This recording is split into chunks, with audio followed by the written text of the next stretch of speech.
So hello everybody, I'm Stefan Martinovic. I head up product strategy at Placer. We are a location data analytics platform, which sounds like a lot like what everyone else on the stage does. Simply put, we are tracking foot traffic into all sorts of businesses, public spaces, counties, zip codes, all across the US. And I've got a very esteemed panel with me. I'll let everyone here lead their own intros, but Rick, why don't you take it away? So I'm Rick Sharga, thank you, Stefan, Executive Vice President of Market Intelligence for ATTOM Data Solutions. We license real estate-related data to companies in the real estate, mortgage, insurance, financial services spaces, as well as government agencies and educational institutions. Very happy to be here. Hello everyone, I'm Lauren Barr and I'm the VP of Finance at Occupier. And Occupier is a lease management software built for different stakeholders in the lease lifecycle, from site selection to lease administration to lease accounting. One of my personal favorites because I always like to help out the finance teams as VP of Finance. Hi, I'm Vincent, CEO and co-founder of LocalLogic. So we're a data and insights company really focusing on trying to tell the story of a location through data. So we built a series of indices, essentially quantifying different elements of location that drive value in real estate. And we make those insights available to our customers to develop a fully data-driven investment decision process. Cool. And I'm staying with you, Vincent. So tell us a little bit more. So I know you guys have a lot of really cool data sets, indices, heat maps, all the above.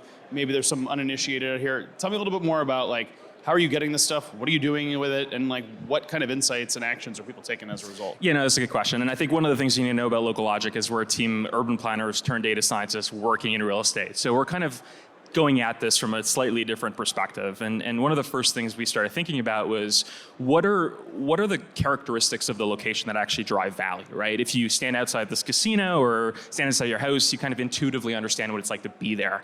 Yet what are the core components of that location that drive value?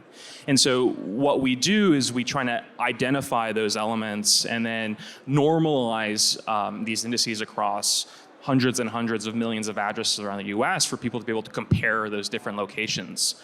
And what's exciting is you're then able to understand what about a location drives its value and then build an investment thesis off of that to search for properties that have very specific characteristics that you see have some sort of potential for increasing or changing over time in a positive way. So that's kind of our approach on it.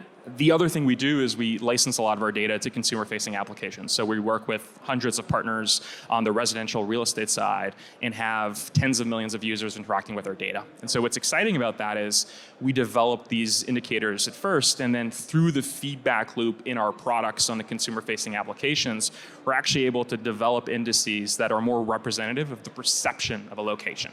So a good example is noise. We built kind of objective indicator of noise around decibels and generators of noise in cities, and then quickly realized that no one cares about that objectivity. Basically, people are saying the source of the noise has a huge impact on my perception of whether or not it's a nuisance.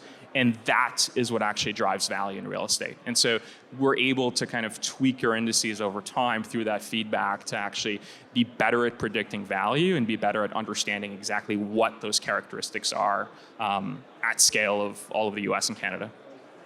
Very cool. So you heard it here first. Neighborhood characteristics in a bottle. LocalLogic, check them out.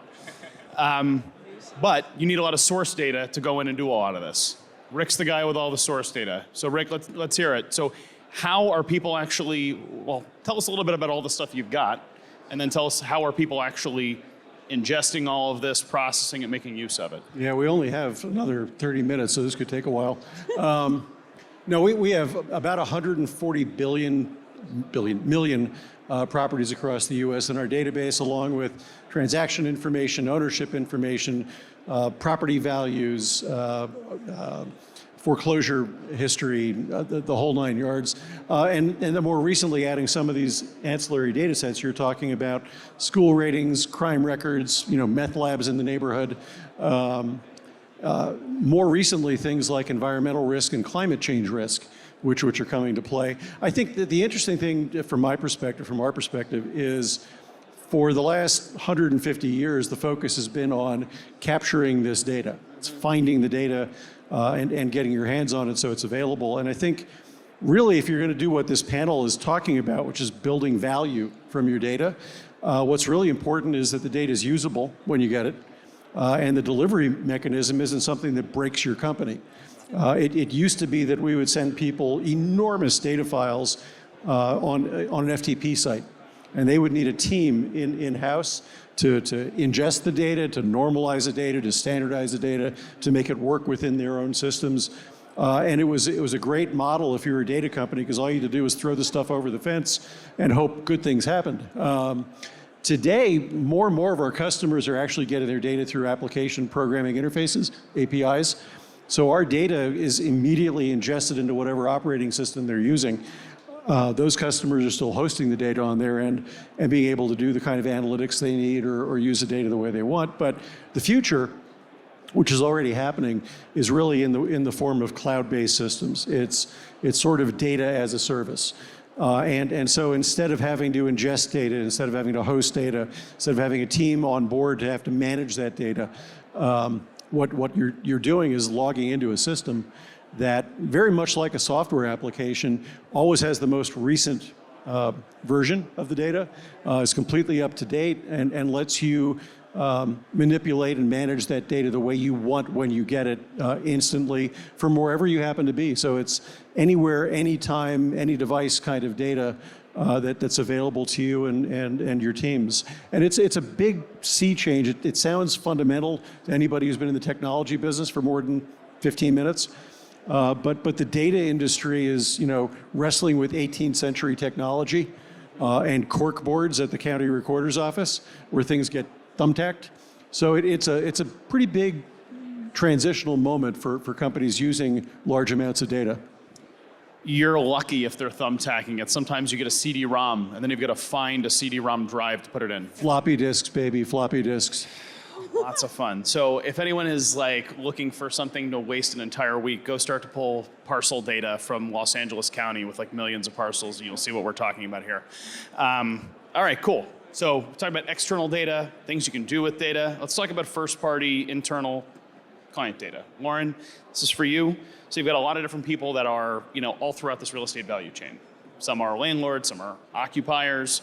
And I guess I'm curious from your perspective, along the theme of the title of the panel, you guys have seen people ingest, capture, use a lot of data, inside, outside data for, the length of, the entirety of the length of your company, right? So tell me a little bit more about people here in the audience trying to figure out, how do I make sense of all this?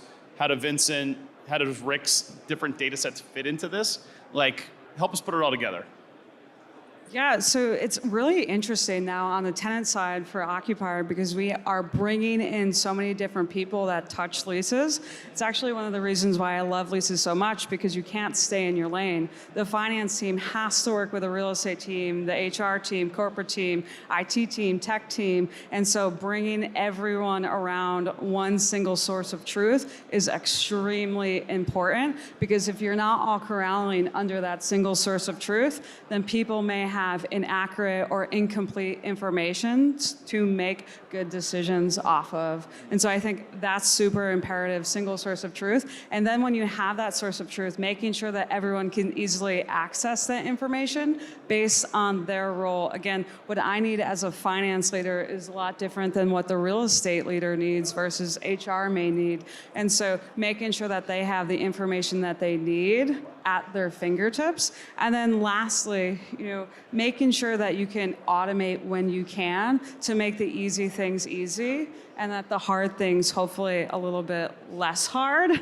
And so automating things in the normal operational tasks, like critical date notifications, simplifying very complex lease accounting implications and financial statement disclosures. And so trying to automate where you can so that it allow you to step up to make more informed decisions. It gives you more time to look at the data to be a little bit more proactive than reactive. Yeah. I'm going to stick with you for a second, because I think occupiers got a pretty interesting window into what goes on, especially probably in the office world. Yeah. So obviously, the entire earth has been turned upside down the last few years. People are putting a lot of thought into reassessing how they use space.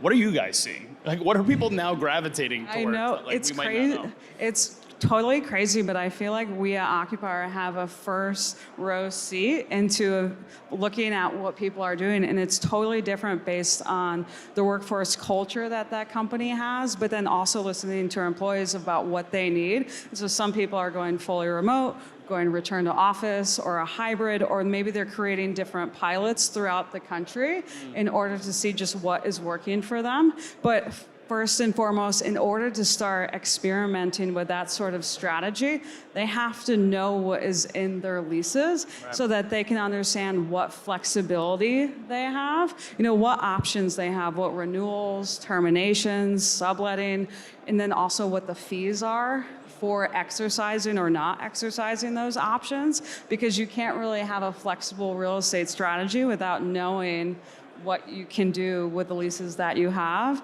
And then what's also really interesting is now layering in capacity concepts. Okay, so this space can hold 10 employees. Right now we're at 8, but now I have to link into my people team to understand, are we going to be hiring more people? Should I be looking at space right now? And so it's way more integrated throughout the company now. Does your data also include in those leases the opportunity for the buildings to be repurposed? Because that's a big trend in the commercial market right now, is office space is now becoming retail and entertainment and residential. Is that something your customers get? If it's in the lease, we'll abstract it. Sorry. Sounds like a fun job. All right, let's stay on that, Rick. You guys have a whole host of data sets, like you mentioned. I don't even want to go down the whole list because it would take all day, right? So I guess, we heard Lauren talking about some of the new things and insights that are trying to be pulled out of this stuff. Are there certain data sets that people are now gravitating towards? You're seeing an uptick in demand. I don't know if that's climate and wildfires. I mean, tell me, is it, how much of this is dictated by the conditions in the market that are driving people to maybe find new opportunities or account for some, new factor that maybe they didn't before? So it's a mixed bag. That's a great question. We are seeing demand for previously unavailable data sets like climate risk.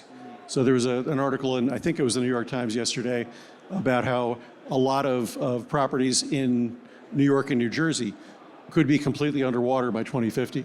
Yeah. In California, because of wildfire risk, there are insurance companies who are no longer writing policies in the state. My policy was canceled after being with the company for 22 years, never filing a claim, just because the state changed the risk profile. So we are seeing people that are looking at that kind of data, environmental risk data, more frequently than they did in the past. And that's builders and developers, that's government agencies, that's insurance companies, that's mortgage companies, it's across the board. But we're also seeing companies using existing data in different ways. We have a company called Welcome Corporation that actually lets people design and buy customized new homes online. And they use a lot of our different data to help determine what types of properties should be built in those areas, what's the right land, are things zoned properly, what should the pricing structure be. One of our clients is exhibiting here, it's called Cherry. They use our data as part of their platform that lets companies do some of what you're talking about, which is ingesting massive amounts of data from different resources and integrating that and finding insights from it. We have another company that does land use analysis that matches agents with buyers in their local markets and helps those buyers determine the ideal location to buy their next house based on things like schools, crime rates, demographics, and so forth and so on. So it's a lot of taking traditional real estate data and building intelligent applications on top of it. And that's a relatively new form of analytics that we haven't seen in the past.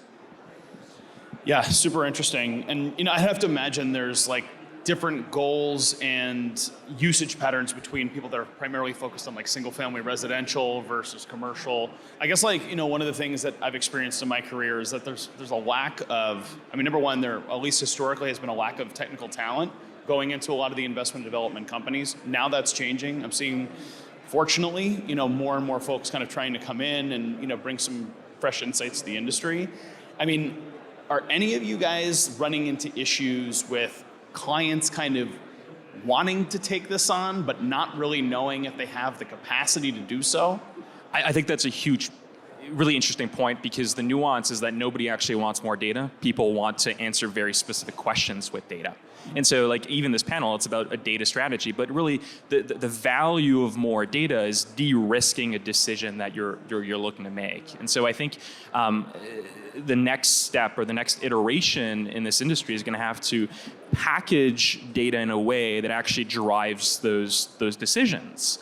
And to your point, you have some really sophisticated firms that are actually building data science teams in-house and have a real strategy around how they want to leverage different types of data to answer very specific questions. But then how does the majority of the market ingest, consume data in a way that's smart, that's intelligent, and that's actually going to help them do whatever job they need to do? And I think there's a bunch of really interesting companies out there that are starting to do that and actually answer the questions for the customers. But I'm excited to see more of those come out, because I'm not convinced that everybody's gonna have a data science team in-house. Yeah. The real estate portals people visit to find a house they're gonna buy, the Zillows, the Realtor.coms, everybody thinks that's all MLS data. And the reality is the majority of information you find on those sites is not from the MLS. It's from other data sources. And it can be both a huge boon for consumers and for realtors. As you mentioned, it can de-risk things. You can make informed decisions, or it can be a nightmare. I was looking at one property on one of those websites that had 3 different property valuations for the same house. And the range was $250,000 from the low valuation to the high valuation.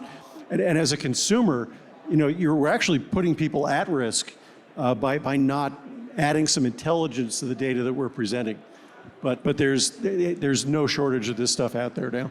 I think that's a good point. And even when you think about like a traditional AVM, it's great to have kind of the black box model and have an output that says this is what it's worth. But the reality is that maybe I value being close to a park more than somebody else does. And so I'll attribute a different value to those components. And so it's really important to expose those drivers of value when you're thinking about traditional AVMs. And that allows you to be much more flexible in achieving whatever your objective is if you're an investor or if you're a consumer looking for a place. And so I think it's not a one-size-fits-all solution. It needs to be tailored to whatever specific question you're asking. And I think that's the challenge, because not everyone is data illiterate, and I think it's going to be very difficult for folks to integrate enough data to answer those questions. But it isn't the next step where the websites have the artificial intelligence, the machine learning built in, so that they actually help the user get to that decision, because they've learned what you've wanted along the way. And that's, we put the onus right now on the customer to kind of figure all this out. But ultimately, the sites, the products, the applications should bring that intelligence to bear and help the customer make that decision. I agree with you. I think and we see this, so we sell both to kind of consumer-facing applications, so large websites, but also more sophisticated institutional investors. And what we say is we're augmenting their decision process. We're augmenting their gut feeling with data. We're confirming their hypothesis. But the reality is that a human is going to be at the center of that decision, and they're going to be weighing pros and cons, but have access to the information to be much smarter about it. I think there's a world where we can rely less on gut feeling when you have objective data, and it's going to be important to do that. But there's always going to be a human component to it for a long time. Yeah, and at least from my experience, I'd always encourage people to work backwards from like what the end product is, right? So if you work for an investment and development company, all this data is going to end up in front of the investment committee, and they have to make a yes or no decision, right? So like, what's going to sway them one way or the other? And I mean, at least a Placer, like what I've been telling people, what we actually sell is the ability to make bold assumptions in your investment projections and still sleep at night. That's it. Otherwise, you're kind of shooting in the dark in a lot of ways. So there's a lot to do. It can be overwhelming. Just the way the human mind works, maybe you can process, 10 things at a time? And, I'm sure between us, we're talking about thousands and thousands of data variables. So like a little bit of a reconciliation. How about yourself, Lauren? I mean, do you guys run into issues with like customers that need the service, but like don't really have the chops or people to make it happen? We see that all the time, that maybe customers don't know what the problem they're about to face is yet, but because we've gone through so many implementations, we've helped so many customers, take out their leases from the filing cabinets that were stuck in the janitor closet from 3 years ago to have a digital abstract of that lease. They didn't really realize the problem that they had until, unfortunately, COVID, where they had to access that information to understand what their rights were as a tenant. And so that sort of forced the issue of, okay, we really need to know what's in each and every single one of our leases. But on the other side, especially with the financial implications of ASC 842, which is the new lease accounting standard that went into effect this year for private companies, there's a lot of people that are kind of not ready to go through that implementation. And so we have a lot of coaching on our end to say, this is what we've learned from 842 implementations. Here's what you can do to be successful. Of course, you want to hopefully leverage software in that transition to make it extremely much easier for you. But we definitely have a lot of learning and development for our customers and potential customers. Yeah. And one thing I will tell you, if you haven't experienced this before, but if you're in a data or tech company here, real estate companies really bad at requirements discovery. They don't know how to say what they want and articulate it in the terms that a lot of the companies that are in here actually, work with on a day-to-day basis. So something to consider. There is a little bit of a, translation that has to happen a lot of times. I'm sure a lot of you guys have probably seen that. And I think your point is so good, though. Like, we see a lot of different companies leveraging our data, and we see great success stories with their data. And I think a lot of our customers now are coming to us and saying, what do we need to care about? What should we look at? What is relevant to whatever we're trying to do? And so you kind of, in the sale process, you become kind of a consultant of like, you should look here, and this is how we see a value being generated by through a data strategy. And I think that's a super relevant component of how we're developing product, how we're thinking about product. And part of that is understanding the pain point, right? What are you trying to accomplish? What's the KPI? Where are you guys performing? And so one of the things we do with customers is we actually go through their portfolio and we say, okay, well, what are the drivers of success in your historical investments? And what are the characteristics of those assets? And let's go and find other assets that are similar. And that's unique to that specific company, but it's leveraging a lot of our insights. And so we're kind of tailoring our offer based on whatever their opportunities are, but also what objectives they have. All right, we do have one question. I'm going to come back to audience questions at the end. If you guys have any questions, please put them in. I think it's the app, and they'll show up here for us at the end. All right, question I'm really most excited to ask all you guys. And Rick, I'm going to let you start. What is the wish list, fantasy world data set that you want or that you see just starting to form that you think is going to be a game changer? I have to go first. Yes. It would be great if we had a data set of what the buyer's intention was. That in a fantasy world, that's what we'd really like. Let's talk about that after. Because realistically, everything else that you do leads up to being able to meet the need of that buyer. So being able to bring that level of intelligence into the conversation early on tells you what data sets you need, what analytics you need to do, what offerings you need to provide in order to meet those needs. So it's something that we've seen companies like Amazon do very successfully in their models, and it really has not migrated into the real estate and mortgage markets yet in any meaningful way. But being able to have the kind of analytics and the kind of intelligence about what your customers really, really do want would be the data set that I'd like to get my hands on. Lauren? My dream data set. So, with real estate being most of the time the second largest expense to most companies, only second to payroll most of the time, my dream data set would be corralling all of the information you need for real estate under one software. Because right now it seems like one of the drivers is headcount into how much real estate you need. Maybe bringing that in more seamlessly so that you don't have to track down HR like I was mentioning earlier, and really just being able to unlock, okay, hey, your headcount is going up in 6 months. You're going to need to start looking at a new space right now. Here are the market rates for that space. Go out and conquer and start touring places. And so really having a one-stop shop for your entire real estate strategy. You've probably got a long list, I bet. What's that? You've probably got a long list. Yes, but I think ultimately, and I'm going to be unoriginal here, I agree with you, Rick, it's demand. There's a ton of data on supply, the supply side of the market, but understanding any kind of leading indicator of demand for real estate is key. And I think there's a bunch of different ways of doing that, but if you're able to predict or understand where the market is going and why the market is going that way, I think that is the holy grail of any data you can get. But the reality is that's difficult to do because, real estate is a funny asset class where it's a unique asset in a unique location. So you need to understand those two components, and every single asset in the US and Canada is different because it has a different location. And so that's the holy grail for me. You can find a wonderful neighborhood, but if there's not a deal to do, you're not doing a deal. Well said. I'll at least answer the question for myself and the stuff that we're seeing at Placer.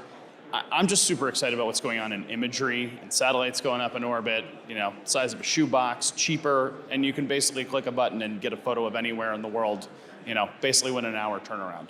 That's unbelievable. It's absolutely unbelievable. And you start to think about the myriad of use cases of things that you can do when you get a large volume of and start to process a lot of this imagery, seeing construction sites change, seeing where cities are growing, seeing where there's light pollution. There's all sorts of things that are basically made possible by the analysis of very large volumes of low latency imagery that I think you're going to start to see come out here soon too. Yeah, I think even what's happening with LiDAR and when that data is going to become more and more available, where you're able to basically model built environments at scale and be able to really draw some pretty interesting insights off of the built world. And of course, we do a lot of that stuff, but having much more specific data around what's there today and how that's changing over time, I think is going to be incredibly interesting. Anyone else? Got a couple audience questions. Any others? Drop them in. All right, I'll take the first one here. So in working with various possible users, how often do they know the specific questions they need answered? How much does a data company have to help identify the questions first? Oh man, that's a great question.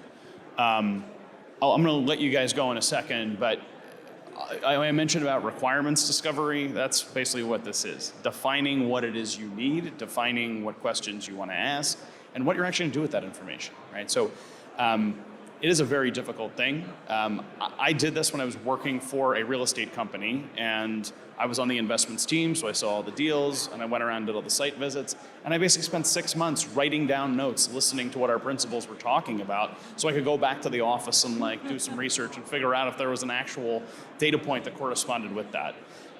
So there's very little, clarity around what the actual objectives are and how much bearing that actually has on, let's say, an investment decision. So, fun story. Before the days of Placer, I was, basically going out on foot, doing neighborhood surveys, going into stores, looking at foot traffic, seeing how busy it was. And the most important thing that we would do is we would go into the grocery stores and the pharmacies, and we would look at the expiration dates on the bread, and we would see how many pharmacy prescriptions were behind on the shelf.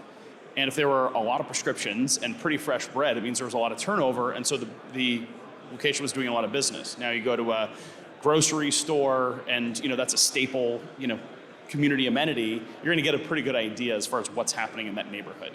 But the principals of the company didn't know how to basically tell me that they wanted to get foot traffic performance of all these businesses and what they were going after. So, but they know how to ask you to go and do a task, right? So a lot of translation needs to happen in this stuff, and it takes a bit of work. I see that getting easier over time, so hopefully that'll continue. But I just have an example on that too, and I think one of the things that a lot of our customers are saying is look, I invest where the Whole Foods open. And what we're saying is like, that's a great strategy, but why not invest before the Whole Foods open, right? And so what are the leading indicators to that happening? And I think as a data company, it's our responsibility to educate our customers and say, well, look, there's all these other data sources that exist. There's all these other ways of answering your question and being creative in the way that you're getting those insights. And so I think that's kind of the next step is actually understanding their need really well, understanding what they're trying to do, but then bringing data to the table that answers questions in a slightly different way than maybe the way they're thinking about it today. I think this particular aspect is one of the things that's going to separate data providers from each other going forward.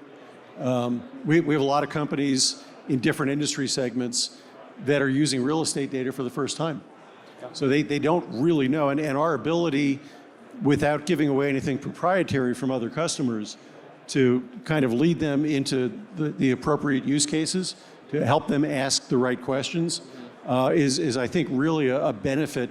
And then having experience in multiple industry segments, you can actually take learnings from, say, financial services and bring them into the insurance industry because you're seeing similarities in what they're trying to accomplish. You were talking about risk mitigation being a big part.